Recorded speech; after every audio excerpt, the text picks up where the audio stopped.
ಅಧ್ಯಾಯ 27 ಮತ್ತು 28. ವೈದ್ಯನಾಥೇಶ್ವರ ಜ್ಯೋತಿರ್ಲಿಂಗದ ಪ್ರಾಕಟ್ಯದ ಕತೆ ಹಾಗೂ ಮಹಿಮೆ. ಸೂತ ಪುರಾಣಿಕರು ಹೇಳುತ್ತಾರೆ, ಈಗ ನಾನು ವೈದ್ಯನಾಥೇಶ್ವರ ಜ್ಯೋತಿರ್ಲಿಂಗದ ಪಾಪಹಾರಿ ಮಹಾತ್ಮೆಯನ್ನು ತಿಳಿಸುವೆನು, ಕೇಳಿರಿ.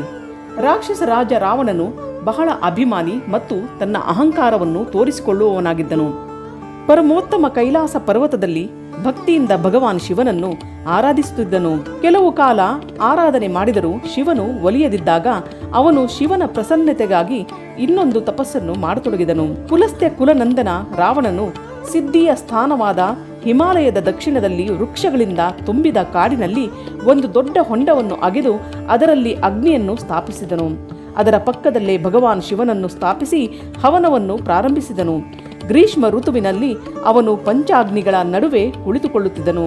ವರ್ಷಾ ಋತುವಿನಲ್ಲಿ ಬಯಲಿನಲ್ಲಿ ಮಲಗುತ್ತಿದ್ದನು. ಚಳಿಕಾಲದಲ್ಲಿ ನೀರಿನಲ್ಲಿ ನಿಂತುಕೊಳ್ಳುತ್ತಿದ್ದನು. ಹೀಗೆ 3 ವಿಧದಿಂದ ಅವನ ತಪಸ್ಸು ನಡೆಯುತ್ತಿತ್ತು. ಈ ಪ್ರಕಾರವಾಗಿ ರಾವಣನು ಬಹಳ ತಪಸ್ಸನ್ನು ಮಾಡಿದರೂ ದುರಾತ್ಮರಿಗೆ ದೂರನಾದ ಪರಮಾತ್ಮ ಮಹೇಶ್ವರನು ಅವನಿಗೆ ಒಲಿಯಲಿಲ್ಲ. ಆಗ ಮಹಾಮನಸ್ವಿ ದೈತ್ಯರಾಜ ರಾವಣನು ತನ್ನ ಮಸ್ತಕವನ್ನು ಕಡಿದು ಶಂಕರನನ್ನು ಪೂಜಿಸಲು ಪ್ರಾರಂಭಿಸಿದನು. ವಿಧಿವತ್ತಾಗಿ ಶಿವನನ್ನು ಪೂಜಿಸಿ ಅವನು ತನ್ನ ಒಂದೊಂದು ಶಿರವನ್ನು ಕಡಿದು ಭಗವಂತನಿಗೆ ಅರ್ಪಿಸುತ್ತಿದ್ದನು. ಹೀಗೆ ಅವನು ಕ್ರಮವಾಗಿ ತನ್ನ 9 ತಲೆಗಳನ್ನು ಕತ್ತರಿಸಿ ಹಾಕಿದನು. ಒಂದೇ ಶಿರವು ಉಳಿದಾಗ ಭಕ್ತವತ್ಸಲ ಭಗವಾನ್ ಶಂಕರನು ಸಂತುಷ್ಟನಾಗಿ ಪ್ರಸನ್ನನಾಗಿ ಅಲ್ಲೇ ಅವನ ಮುಂದೆ ಪ್ರಕಟನಾದನು. ಭಗವಾನ್ ಶಿವನು ಅವನ ಎಲ್ಲ ತಲೆಗಳನ್ನು ಹಿಂದಿನಂತೆ ನಿರೋಗಿಯಾಗಿಸಿ ಅವನ ಇಚ್ಛೆಯಂತೆ ಅನುಪಮ ಉತ್ತಮ ಬಲವನ್ನು ಕರುಣಿಸಿದನು.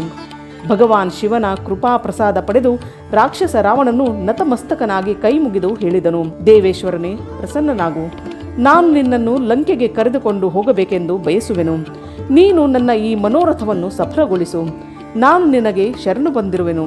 ರಾವಣನು ಹೀಗೆ ಹೇಳಿದಾಗ ಭಗವಾನ್ ಶಂಕರನು ದೊಡ್ಡ ಸಂಕಟದಲ್ಲಿ ಬಿದ್ದನು ಮತ್ತು ಬೇಸರಗೊಂಡು ಹೇಳಿದನು, ರಾಕ್ಷಸರಾಜನೇ, ನನ್ನ ಸಾರ ಗರ್ಭಿತವಾದ ಮಾತನ್ನು ಕೇಳು.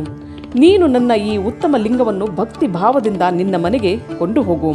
ಆದರೆ ನೀನು ಇದನ್ನು ಎಲ್ಲಾದರೂ ಭೂಮಿಯ ಮೇಲಿಟ್ಟರೆ ಇದು ಅಲ್ಲೇ ಸುಸ್ಥಿರವಾಗುವುದು.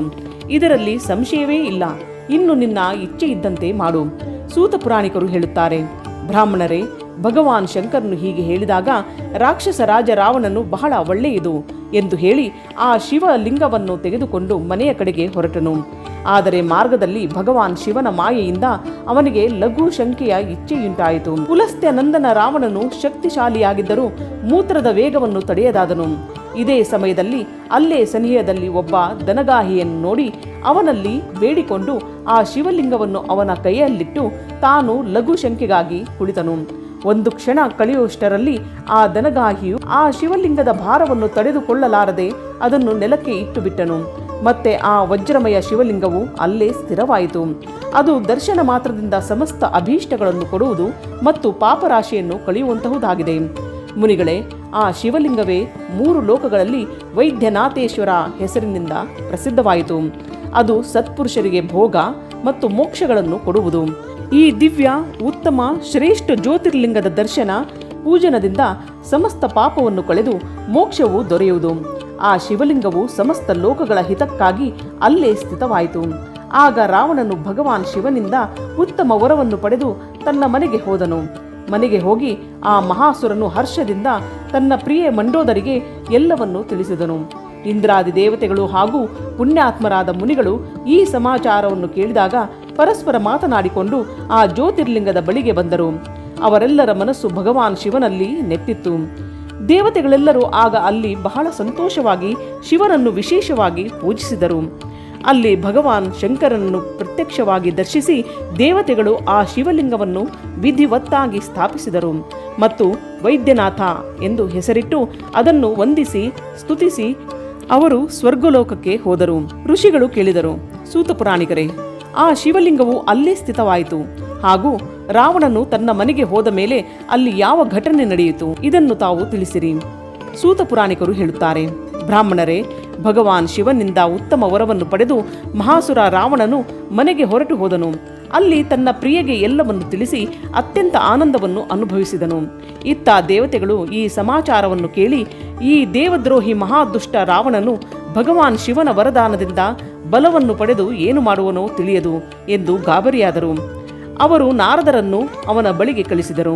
ನಾರದರು ಹೋಗಿ ಹೇಳಿದರು, ರಾವಣನೇ, ನೀನು ಕೈಲಾಸ ಪರ್ವತವನ್ನು ಎತ್ತು. ಆಗ ಶಿವನು ಕೊಟ್ಟ ವರದಾನವು ಎಷ್ಟರ ಮಟ್ಟಿಗೆ ಫಲಪ್ರದವಾಯಿತೆಂದು ತಿಳಿಯಬಹುದು.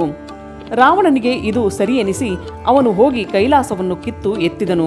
ಇದರಿಂದ ಇಡೀ ಕೈಲಾಸವು ನಡುಗಿತು. ಆಗ ಗಿರಿಜೆಯು ಹೇಳಿದಂತೆ ಮಹಾದೇವನು ರಾವಣನನ್ನು ಅಹಂಕಾರಿ ಎಂದು ತಿಳಿದು ಹೀಗೆ ಶಪಿಸಿದನು. ಮಹಾದೇವನು ಹೇಳಿದನು, ಎಲ್ಲೋ ದುಷ್ಟ ಭಕ್ತನೇ, ದುರ್ಬುದ್ಧಿ ರಾವಣನೇ, ನೀನು ನಿನ್ನ ಬಲದ ಮೇಲೆ ಇಷ್ಟೊಂದು ಗರ್ವ ಪಡಬೇಡ. ನಿನ್ನ ಈ ಭುಜಗಳ ಗರ್ವವನ್ನು ಚೂರಾಗಿಸುವ ವೀರ ಪುರುಷನು ಶೀಘ್ರವೇ ಈ ಜಗತ್ತಿನಲ್ಲಿ ಅವತರಿಸುವನು. ಸೂತ ಪುರಾಣಿಕರು ಹೇಳುತ್ತಾರೆ. ಈ ಪ್ರಕಾರ ಅಲ್ಲಿ ನಡೆದ ಘಟನೆಯನ್ನು ನಾರದರು ಕೇಳಿದರು.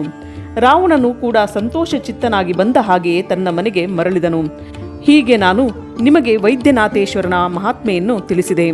ಇದನ್ನು ಕೇಳುವವರ ಪಾಪಗಳು ಭಸ್ಮವಾಗಿ ಹೋಗುವವು. ಇಲ್ಲಿಗೆ ಅಧ್ಯಾಯ 27 ಮತ್ತು 28 ಸಂಪೂರ್ಣವಾಯಿತು.